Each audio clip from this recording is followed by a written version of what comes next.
خاص اسلام آباد high court میں دائر کی ہے کہ عمران خان صاحب کی جان کو خطرہ ہے، محفوظ کھانا جو ہے اس حوالے سے ہمارے کنسرنز باقی ہیں، اور ان کے اوپر جو سختیاں کی گئی ہیں اڈیالہ جیل میں، ان کے حوالے سے ہم نے اسلام آباد ہائی کورٹ سے رجوع کیا ہے۔ بڑی ہی عجیب بات نظر آئی ہے، اعتراض لگایا گیا اس درخواست کے اوپر کہ یہ معاملہ پہلے ڈیسائیڈ ہو چکا ہے۔ میرا صرف سوال یہ ہے کہ کیا ان کی لائف کو جو تھریٹس ہیں اس حوالے سے کوئی آرڈر آیا ہے؟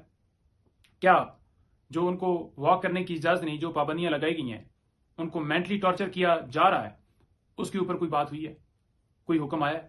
نہیں۔ کیا محفوظ کھانے کے حوالے سے جو ہم استدعا کر رہے تھے 2 مہینے سے، کیا اس حوالے سے کوئی آرڈر آیا ہے کہ محفوظ کھانا جو ہے وہ کیسے پرووائڈ کیا جائے کہ ان کا جو قابل بھروسہ ڈاکٹر ہے اس کے ذریعے سے باقاعدہ طور پر وہ چیک کرے اور چیک کر کے عمران خان صاحب کو فوڈ دیا جائے؟ کیا اس حوالے سے کوئی آرڈر آیا ہے؟ جو کچھ کیا جا رہا ہے، جو یہ ایک پراپوگنڈا کیا گیا کہ عمران خان صاحب کو جناب B کلاس دے دی گئی ہے، یہ کر دیا گیا ہے، کولر دے دی، تمام باتیں غلط ہیں، کوئی ایسا کچھ نہیں ہے۔ کیا اس حوالے سے کوئی توہین عدالت کی کارروائی یا کوئی آرڈر آیا؟ نہیں آیا۔ بات یہ ہے کہ عدالت پہلے بھی حکم دیتی ہے لیکن امپلیمنٹ نہیں ہوتا۔ عدالت کہتی ہے کہ یہ وکلا جا کر ملیں گے، FIR درج کر دی جاتی ہے ان وکلا کے اوپر، عدالت کہتی ہے کہ یہ کیا جائے، نہیں کیا جاتا۔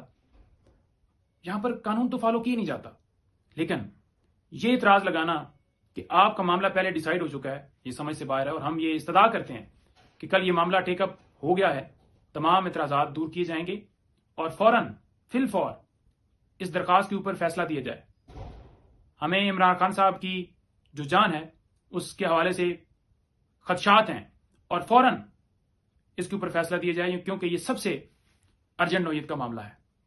دوسرا، ہم نے دیکھا کہ سائفر کا مقدمہ جو جج ابوالحسن صاحب کے پاس ٹرائل چل رہا ہے، اس میں انہوں نے 4 تاریخ کے لیے آرڈر کیا ہے کہ عمران خان صاحب کو پروڈیوس کیا جائے۔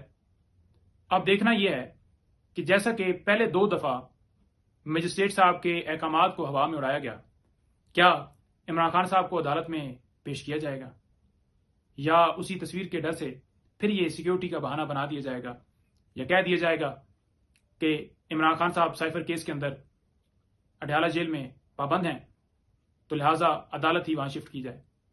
تو دیکھنے والی بات ہے۔ ہم امید کرتے ہیں کہ عدالت کو اپنا حکم جو ہے وہ منوانا چاہیے، کیونکہ عدالت کی عزت عدالت کے فیصلوں سے اور اس کے اوپر امپلیمنٹیشن سے ہوتی ہے۔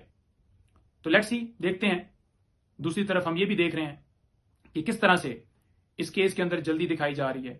وہ کیسے جلدی دکھائی جا رہی ہے کہ 28 کوئی گواہ ہیں جی، انہوں نے بیان بھی ریکارڈ کروا دیا ہے عمران خان صاحب کے خلاف، اور اعظم خان کے حوالے سے بھی ہم نے دیکھا کہ انہوں نے بھی کوئی اسٹیٹمنٹ ریکارڈ کروا دی ہے۔ بات یہ ہے کہ کسی بھی ایکیوز کے خلاف 164 کی اسٹیٹمنٹ جب ریکارڈ کروائی جاتی ہے تو پہلے اس ایکیوز کو نوٹس بھیجا جاتا ہے۔ تو کیا بھیجا گیا؟ نہیں۔ کیا ان کی موجودگی میں بیان جو ہے وہ ریکارڈ کیا گیا جو کہ قانون کہتا ہے؟ نہیں۔ پھر اس ایکیوز کو کراس ایگزامینیشن کا حق ہوتا ہے، کیا کراس ایگزامینیشن کے لیے موقع دیا کہ انہوں نے کراس کیا؟ نہیں۔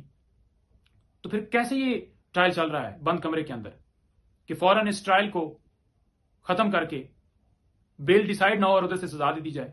کیونکہ یہاں پر تو آپ نے دیکھا نا کہ پہلے ٹرائل کورٹ کے اندر بہانے بنائے جا رہے تھے کہ خان صاحب جو ہیں وہ پراسیکیوشن جو ہے وہ اویلیبل نہیں ہے جی، جج صاحب چھٹی پر ہیں جی، اور یہ ہو گیا جی تو وہ ہو گیا۔ اب ہائی کورٹ میں بھی ہم یہ دیکھ رہے ہیں کہ ان کیمرہ پروسیڈنگ ہوگی جی یا اوپن ٹرائل ہوگا، اوپن پروسیڈنگ ہوگی۔ تو یہ بات بڑی ایک جو ہے ہمیں نظر آ رہی ہے کہ کس طرح سے یہ ضمانت کے اوپر ڈیلے کیا جا رہا ہے اور چلان کے اوپر کتنی جلدی ہے۔ عام روٹین میں اگر کسی کا چلان دیکھیں نا تو 6 مہینے سال لگا دیتی ہے پولیس جمع کرواتے ہوئے، اور یہاں پر 5 تاریخ کو خان صاحب توشہ خانہ کیس میں گرفتار ہوتے ہیں اور 15 تاریخ کو اس کیس میں گرفتاری ڈالی جاتی ہے، اور جج صاحب 26 کے لیے کہتے ہیں کہ چلان جو ہے جمع کروایا جائے۔ ابھی سنا ہے چلان جمع بھی ہو گیا ہے، گواہوں کے بیان بھی ہو گئے ہیں۔ کیا بیان ہے نہ خان صاحب کو پتا ہے نہ ہمیں پتا ہے، دی ہی نہیں گئے۔ تو اس ٹرائل کو، اس فیصلے کو کون مانے گا؟ جو بند کمرے کے اندر فیصلہ لکھ کر دینے کا پروگرام ہے، اس ٹرائل کو کون مانے گا؟ اوپن ٹرائل ہونا چاہیے۔ ہم کیوں کہتے ہیں اوپن ٹرائل ہونا چاہیے؟ کیونکہ یہ جو کیس ہے، جو کانٹینٹس ہیں FIR کے، وہ واضح ہے کہ سائفر چوری کیا گیا اور سیاسی مقاصد کے لیے استعمال کیا گیا۔ دوران پروسیڈنگ جب نیچے بل آرگیو ہو رہی تھی، ہم نے 1 منٹ کے لیے نہیں دیکھا، جب حالانکہ صحافی بھی باہر نکالے گئے، کہ کوئی ایسی چیز لے کر آئے جو بالکل خفیہ رکھنے والی تھی، اور بڑا وہ جو ہے نا اس کا جو ہے وہ صندوق کھولا گیا ہے تو اندر سے جو ہے نا وہ بڑا خفیہ مٹیریل نکلا ہے. کوئی ایسا نہیں تھا. جب بات یہ ہو رہی ہے کہ ڈی کلاسیفائڈ کیا گیا سائفر کو، اور وہ کاپیاں جو ہیں اس کا کنٹینٹ یہ تھا، وہ کنٹینٹ تو ہر شو کی زینت بن چکا ہے، ہر جگہ پر ڈسکس ہو رہا ہے، ایف آئی آر کے اندر ہو رہا ہے. ایف آئی اے ڈسکس کری، رانا ثناءاللہ صاحب جو ہیں اس وقت وزیر داخلہ تھے، انہوں نے خود ڈسکس کیا اور انہوں نے خود مانا کہ اوریجنل سائفر جو ہے وہ فورن آفس کے اندر پڑا ہے. ایف آئی اے مان رہی ہے کہ اوریجنل سائفر فورن آفس کے اندر پڑا ہے.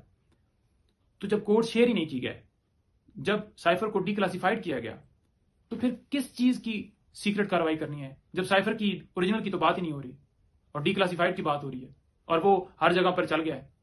تو یہ صرف اور صرف ایک بند کمرے کے اندر فیصلہ دینے کا ایک پروگرام ہے کہ ان کو سزا دی جائے اور الیکشن سے آؤٹ کیا جائے، جو کہ نہ ہم ہونے دیں گے نہ یہ قوم ہونے دیں گی. جو ان کے سارے مقاصد ہیں وہ انشاءاللہ ہم ناکام بنائیں گے. تمام درخواستیں ہم نے اسلام آباد ہائی کورٹ میں دائر کی ہیں. ہمیں پوری امید ہے کہ اسلام آباد ہائی کورٹ تمام درخواستوں پر فیصلہ دے گی اور انصاف کے تمام تقاضے پورے کیے جائیں گے. جی